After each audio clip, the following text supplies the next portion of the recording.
all wrong. I shouldn't be up here.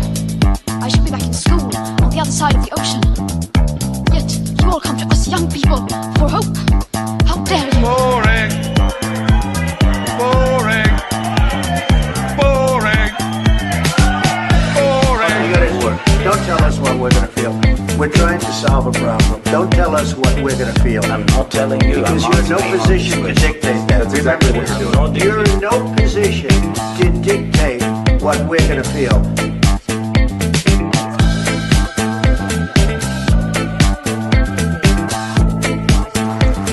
I call again for an immediate ceasefire in Gaza, the return of the sausages, the hostages.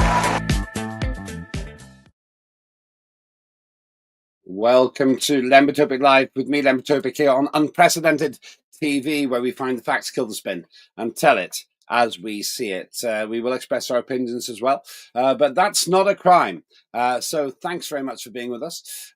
Big question for me today is who's guilty in the Manchester airport assaults? It seems to me very likely that there's been a rather serious miscarriage of media, if not miscarriage of justice, on the basis of what we've seen. The story so far, last year, the police were seriously accused of assaulting, what would you say, members of the public who were coming through Manchester Airport.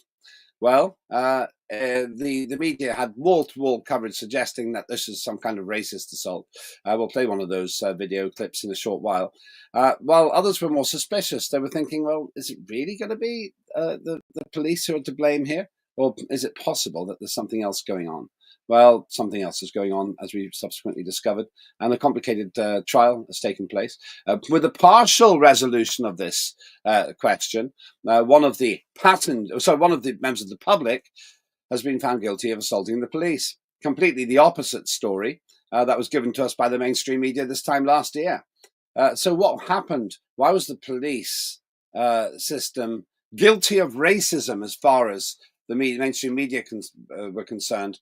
But they only get a minor footnote today, that incident, when the member of the public was found guilty. Others haven't yet been found guilty. There's going to be a retrial. Well, joining me now is somebody who's been quite outspoken, but perhaps not that outspoken at all, essentially. Been on the money. It's Nick Buckley MBE. Nick, good to see you. That was my short summary. Why don't you say in your words, and obviously you're up in Manchester and you've had an intimate understanding of the situation. Indeed, I noticed that you've been on X talking about this. Why don't you tell us what you thought this time last year when the mainstream media, wall to wall, every 15 minutes, was implying that Manchester police had been racist by stamping on someone's head? So initially, that's all we saw. We saw a 2.5-second clip of an armed police officer stamping and kicking the head of a man lying on the floor, an Asian man lying on the floor, and the officer was white. 2.5-second clip, and the country and all the mainstream media went, here we go again. Another racist attack from the racist police. This poor man is lying on the floor. We don't know why, but it doesn't matter why. He kicked him in the head. And straight away, like all these videos, I say, I want to see a couple of minutes before that incident to see what was going on. And then someone at the Manchester Airport CCTV control copied the CCTV and leaked it online. And the police launched an investigation to find the person who leaked the footage of the 3-4 minutes. And what the 3-4 minutes showed us was an assault. 3 police officers, we can talk about female police officers later, but 2 female police officers and a male officer, I believe all armed, there were armed police at the airport, approached 2 Asian men for an assault that allegedly they'd carried out in a Costa Coffee at the airport. And 2 female police officers grabbed one of the guys, arm either side, and the male officer dealt with the other one. And then it all kicked off. Let's call him Mohammed 1, because he's called Mohammed. Both of them are called Mohammed. So Mohammed 1 pushes both female police officers off him and punches both of them to the ground as easy as pie. And the other officer then is trying to deal with the other man who seems to be fighting back. One of the female officers gets up and manages to taser the man who punched her. He goes down. And then the male officer sees the guy on the floor, and he's probably thinking to himself, if he gets up and I've got to deal with him and his brother, I'm in deep trouble because I've got a firearm strapped to my waist. And if he gets up, I might have to pull this out. And if I pull this out, I might have to use it. And I don't want to be shooting brown people because that's the end of my job in Greater Manchester Police. So rather than doing that, he kicks him in the head, which police are allowed to use reasonable force. So kicking the guy in the head isn't an issue. The issue is, was it reasonable to kick him in the head? So that's the video we saw. And then we've had to wait a year for it to get to court.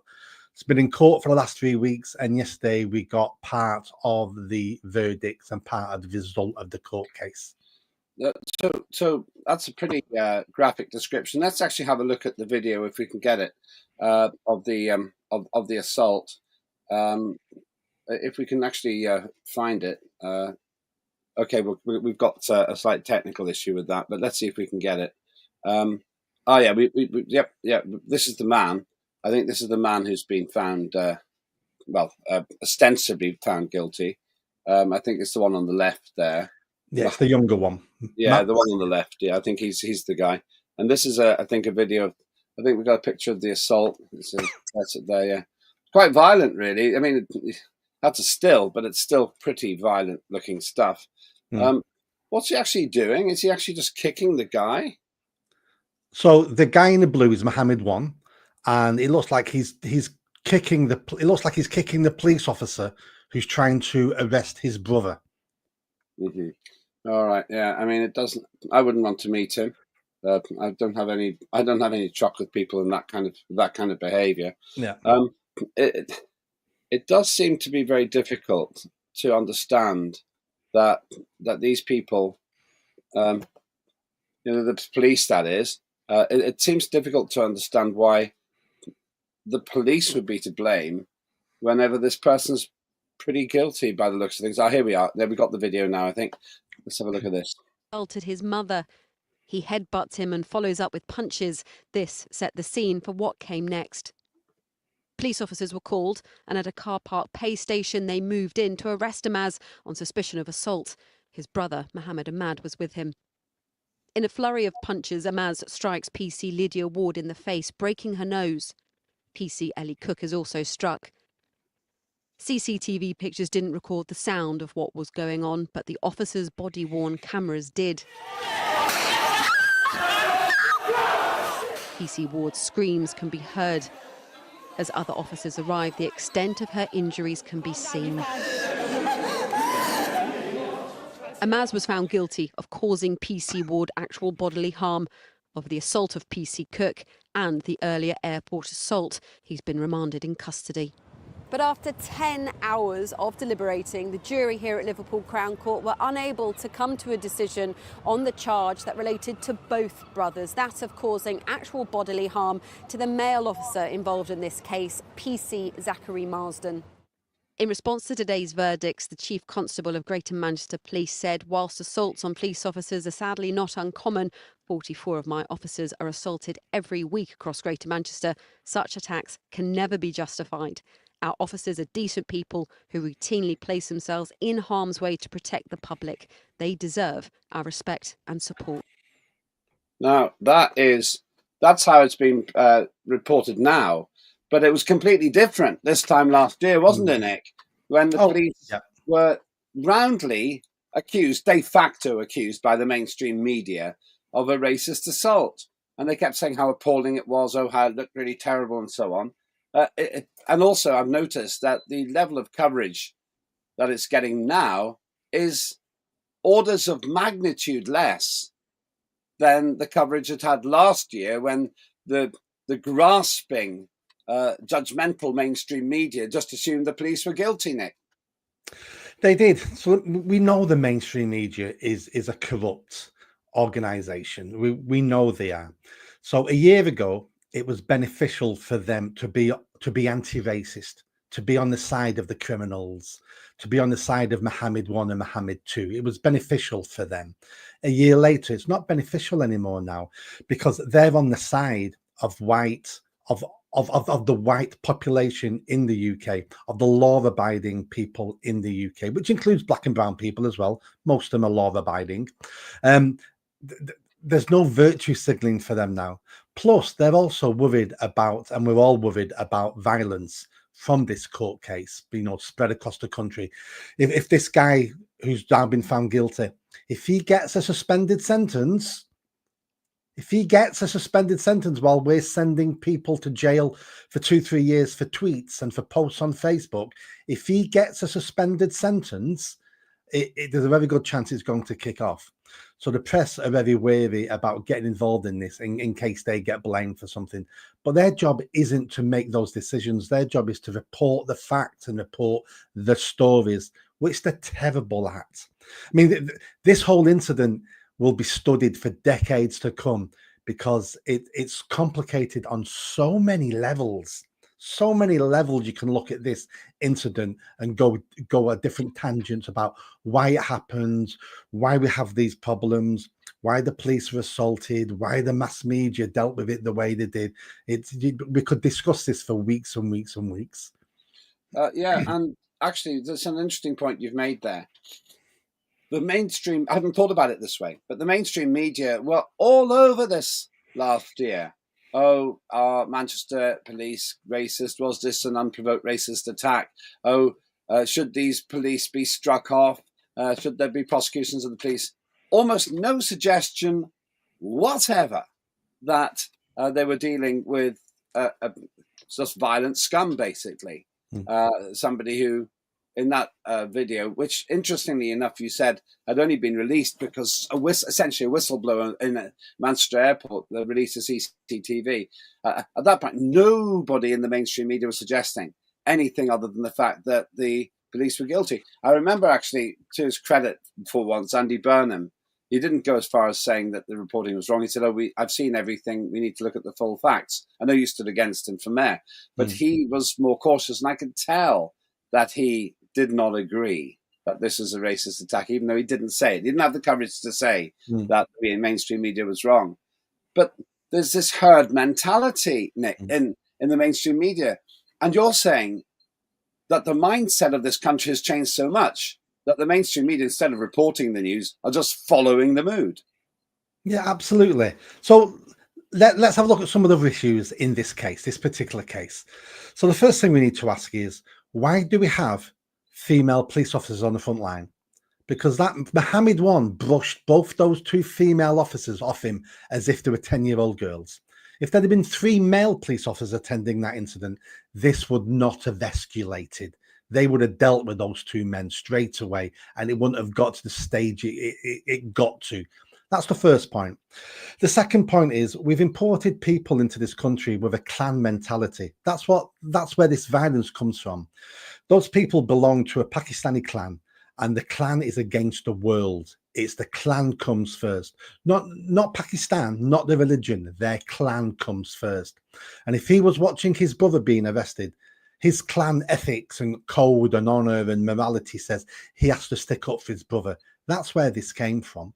The next point we need to look at is, and the chief constable talks about it, about why aren't the police respected anymore? I'll tell you why they're not respected anymore, because they don't deserve respect anymore.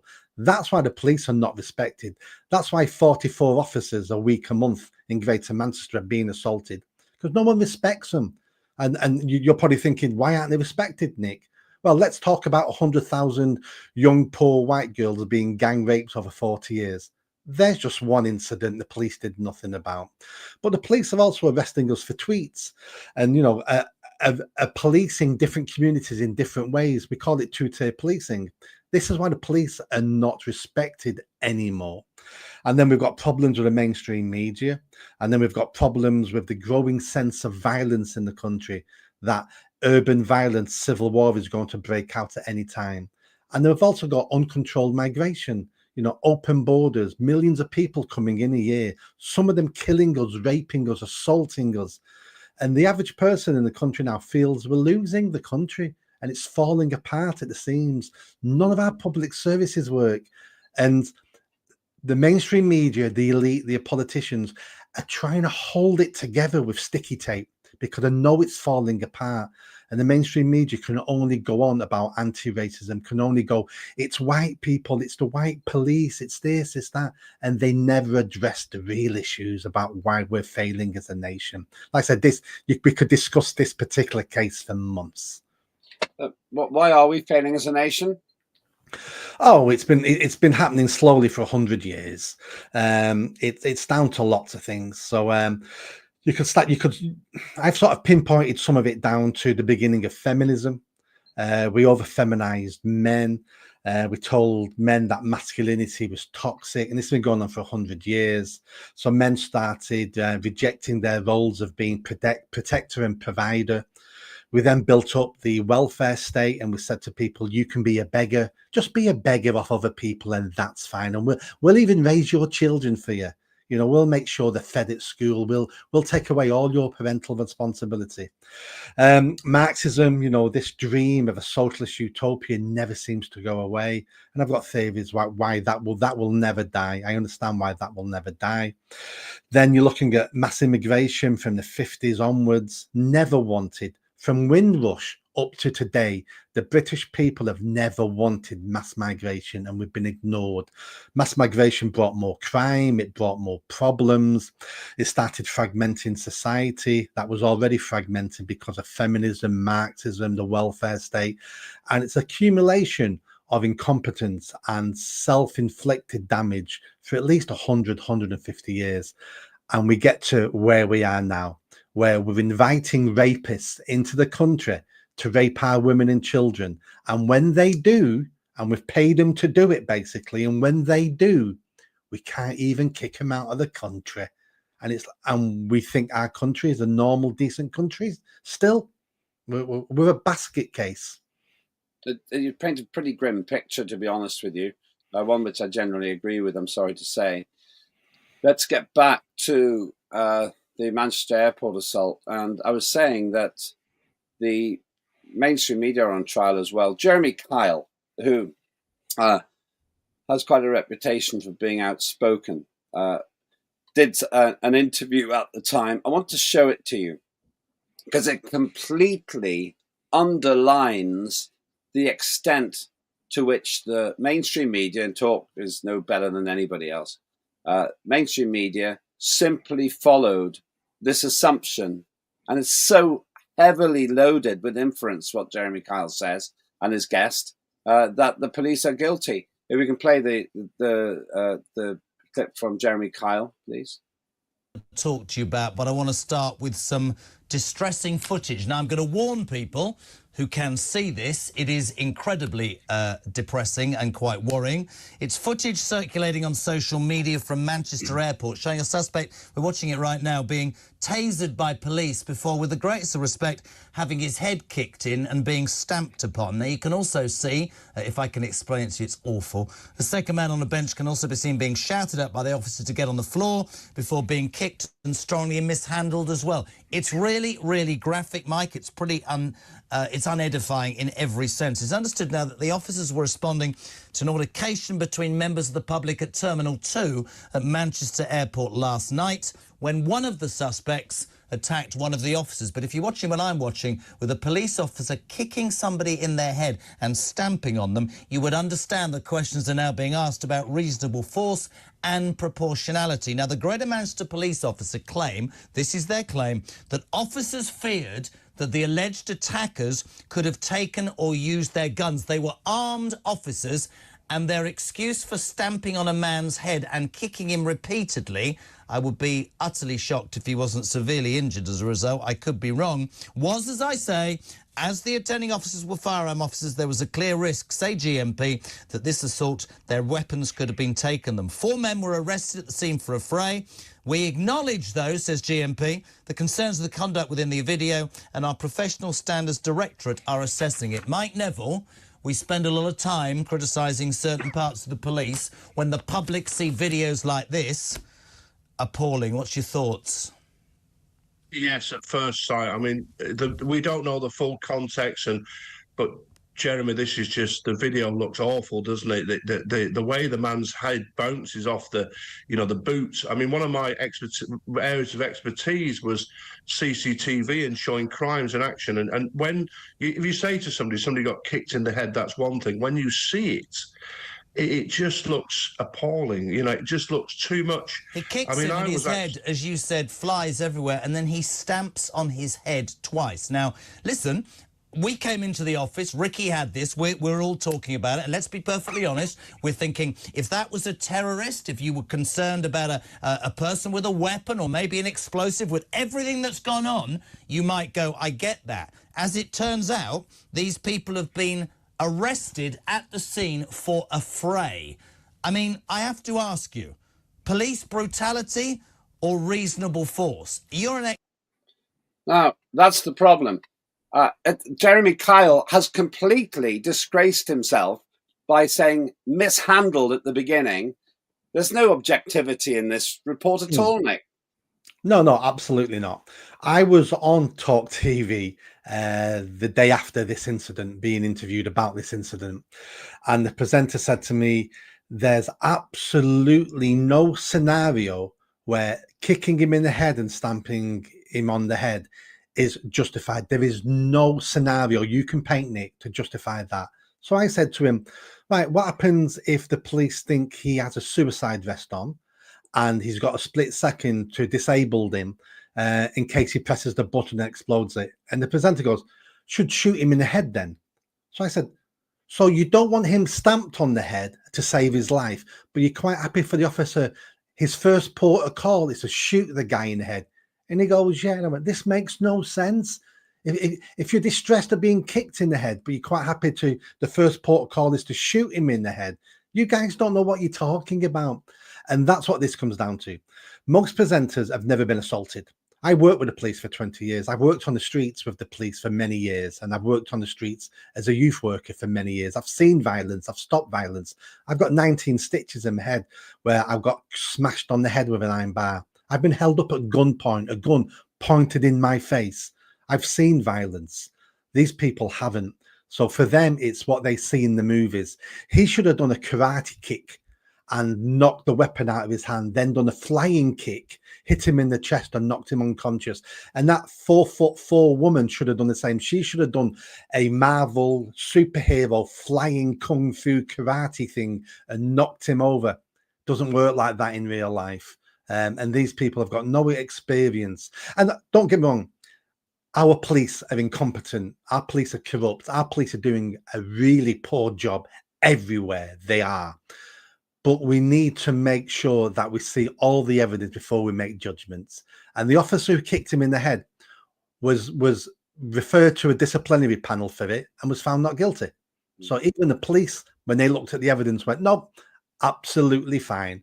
And I think it was absolutely fine when you see the full video.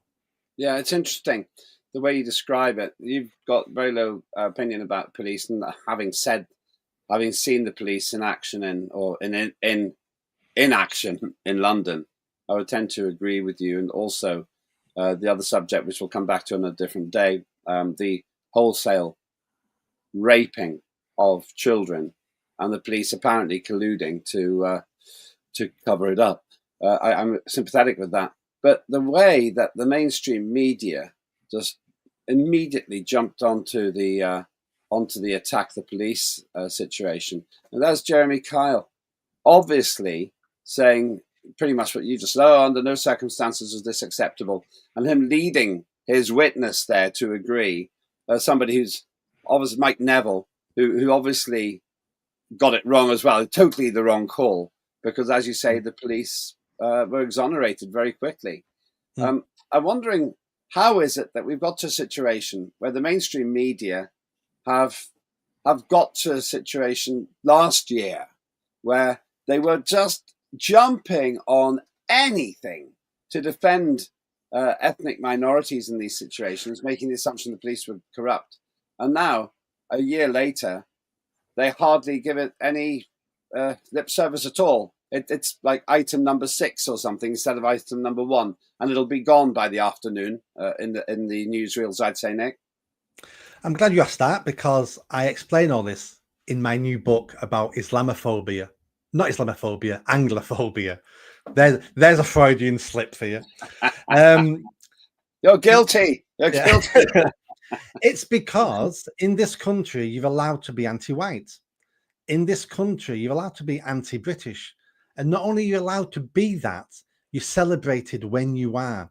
So if those two, if Mohammed 1 and Mohammed 2 were actually John Smith 1 and John Smith 2, and the same video appeared with a John Smith head on Mohammed 1, the media hardly would have reported this case. This case became famous because of the racial element to it. And we racialized our society. We've basically balkanized our society now over the last 20, 30 years. That's why the police different areas differently, because the people who live there.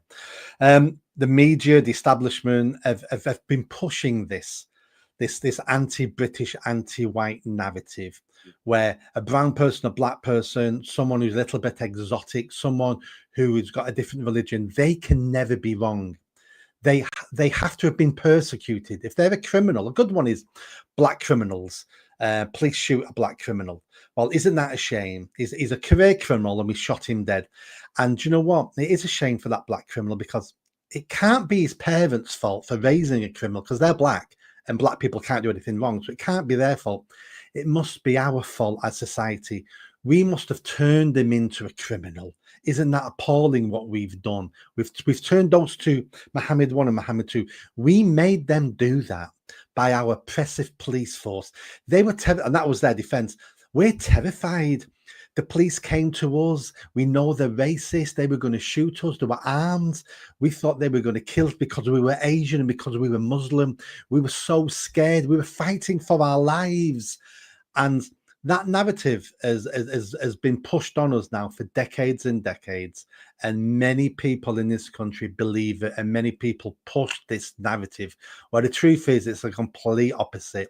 Brown and black and Muslim and Jewish and Hindu, if you're different to what we imagine a white British person to be, you have an easier ride in this country. All the stats show it to be true.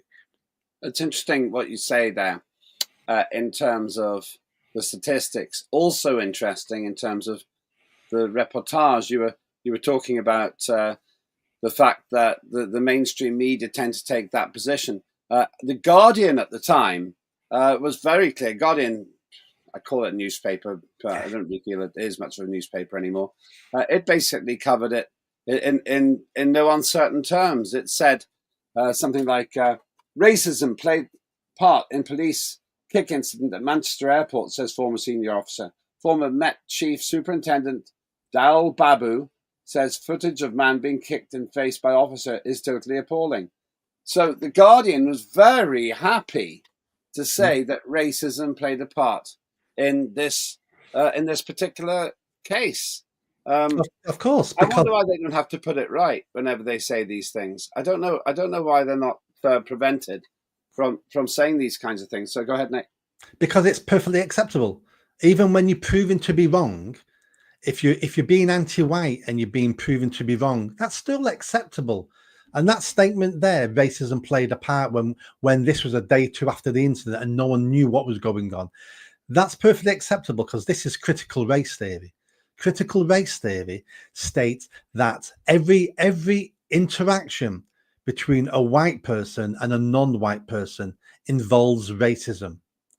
The reason why you can't see the racism is either because you're not looking close enough or you're actually a racist and don't want to see it. But every interaction is a racist interaction. And that's critical race theory. And most of these people at university have been indoctrinated into this. This is what anti-racism means. It means there's always racism. And if you can't see the racism, you're the racist. That's a shocking analysis. I'm leaving this on the screen for a minute because we have to just recognize this is what the Guardian, a once pretty good newspaper decades ago, this is what the Guardian said. Racism played part in police kick incident. We now know, I'm pretty sure I can say this, that racism played no part in it at all.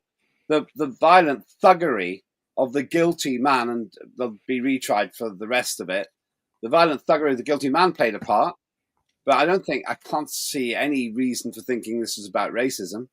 And that's because you're a racist, and there was racism in this incident, but the racism came from Mohammed I and Mohammed II, because those two people were the racists because they want to live in this country under different laws, under different norms than everybody else do. They want to live under the norm of clan-based law, which means we can do whatever we want if we're protecting our clan. And we don't respect the police in this country because, first of all, two of them were women, and women, they're not even full citizens, women, and I had two of them put their hands on me. No wonder I broke their noses, because they put their hands on me, a Pakistani Muslim man. They're lucky I only broke their noses. And the other officer was trying to arrest us. Arrest us? He's just a white police officer. You have no say over me. I'm a Pakistani Muslim. I'm better than you, and I reject your laws in this country. I reject your traditions. I reject how you live in this country, because I live in my own community. I live in Rochdale. I live in my own little Pakistani Rochdale community, and we look after ourselves, and we don't want to interact with the rest of society because we're a little ghetto now. We're a little piece of Pakistan in Rochdale. There was racism in this, but it didn't come from the police. Well, how do we get out of this situation? How do we actually restore some semblance of objectivity in the media, in the mainstream? I've often said I want Unprecedented not to beat the mainstream, but to be the mainstream. So I'm playing my part. But is there any hope for the legacy media? There's hope for a tiny, tiny percentage of it to survive. And we need some of it to survive, because the alternative is, and this is no disrespect to you, but the alternative is we can't have all our media coming from X accounts or Facebook accounts or YouTube accounts, because 20, 30, 40 years ago, our mainstream media was better funded and they would double check facts, and they were still slightly biased. Of course, we're all biased. We're humans. Of course we are. But at least they did some fact checking, where now, we can be told stuff on X and YouTube, and it turns out all to be false, where that wouldn't have happened 30, 40 years ago. But mainstream media is too big, it's dying. And I reckon one or two institutions may survive. But you're right, the new media will be people like you. And if this channel grows and you get more money coming in, you will have the staff then to do the fact checking and to be able to start replicating what the mainstream media used to do. So that is part of the future as well. Interesting you put it that way. I was actually on an alternative TV station about half a year ago. No, maybe it was a year ago. And I watched a video of Joe Biden and I thought, that can't be right. It was being presented as news. Of course, it was a fake video, because they hadn't checked it. And that is a danger when smaller organizations get in to a position of influence. But then the mainstream media is terrible. I won't go into it in detail now, but the idea that there's a climate emergency is preposterous. But they all go along with it. And they keep telling everybody there's a climate emergency. It's getting more and more difficult to justify that. But they're terribly guilty of hard thinking as well. If you had one piece of advice about the Manchester, or one lesson from the Manchester airport misreporting, what would that lesson be, Nick? What can we learn from this? What can we learn about the misreporting of this? I think it's simple. We've just seen it with Tommy Robinson the other day, with being a CCTV clip online showing part of a alleged assault. And I'll say exactly what I said about that. We don't know what went on. Whenever you see a video, a couple of seconds, 3, 4 second, 10 second, 30 second clip, the first thing you should ask yourself is, why isn't this clip longer? What happened before this incident? Another good example would be the Runcorn MP, Mike Ainsbury, who lost his seat because he punched someone in the face drunk on a Friday night. When I first saw that couple of second clip, my initial response was, no, I want to see what went on before that. He was probably being attacked. That's what was going on there. And then we saw more CCTV, and it turns out he wasn't being attacked. The guy was talking to. We didn't hear what he said. He may have been swearing. He may have been saying things that weren't nice, but he wasn't violent. He wasn't waving his arms around. He had his arms basically in his pockets, and Mike Ainsley punches him for nothing. We always need to see more information. And when people are stopping you seeing more information, it means there's a reason why they don't want you to see it. So we always should demand to see more before we start jumping to conclusions. Thanks, as always, Nick. Very interesting to hear your view. That's Nick Buckley MBE taking a cynical view. No, it's not cynical. That would suggest he's wrong. A very negative view about police, but an even more negative view of the mainstream media. Where do we go? Well, hopefully Unprecedented will grow and will be effective in giving a more objective analysis. Everybody, of course, has a bias. But if you know what the bias is, then you can draw conclusions for yourselves. My conclusion from the Manchester Airport scandalous misreporting is that the mainstream media were indeed very keen to damn Manchester police for racism, as we saw in, for example, that terrible Guardian misreport, and Jerry Kyle's wrong thinking on it too. But it's for us to draw our conclusions and for us to decide who's right and who's wrong. If Nick Buckley is correct, this country is in a pretty grim state. Somebody's got to get in to change that. I don't think it'll be the old parties. Thanks very much for watching. I'm Lembertopic. This was Lembertopic Live on Unprecedented TV. I'll see you soon. This is all wrong. I shouldn't be up here. I should be back in school on the other side of the ocean. Yet you all come to us young people for hope.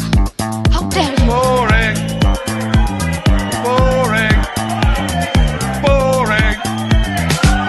Boring. You gotta work. Don't tell us what we're gonna feel. We're trying to solve a problem. Don't tell us what we're gonna feel. I'm not telling you. Because you're in no position to dictate that. That's exactly what you're doing. You're in no position to dictate what we're gonna feel.